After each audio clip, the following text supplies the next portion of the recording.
I'm Nina Soden with the Soden Team at Keller Williams Realty in Madison, Alabama. And I've got a buyer tip for you today, and that is to make the most of open houses. Online 3D home tours have become more popular than ever amid the COVID-19 pandemic. These tours let shoppers virtually walk through a home at any hour of the day and observe details that regular photos don't catch.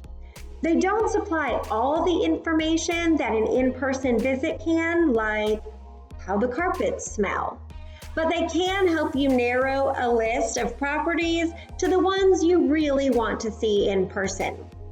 And don't forget to open your senses when you are touring a home in person. Listen for noises.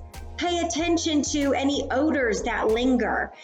And look at the overall condition of the home, both inside and outside. Ask about the type and the age of electrical and plumbing systems and the roof. Make sure that you're comparing it to where you currently live.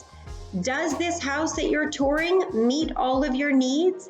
Does it take care of what you don't have in your current living situation? Or does it fall short? It's important to also take a list with you. What are your must-haves and what are your dream haves? And see how many each home checks off. That's a great way to find out if this is a home you want to move forward with. All right, everybody. That's my tip for today. Don't forget, you can reach me anytime with your real estate needs or questions. 256-520-9640. That number again is 256-520-9640. Let me help you unlock the door to your next home.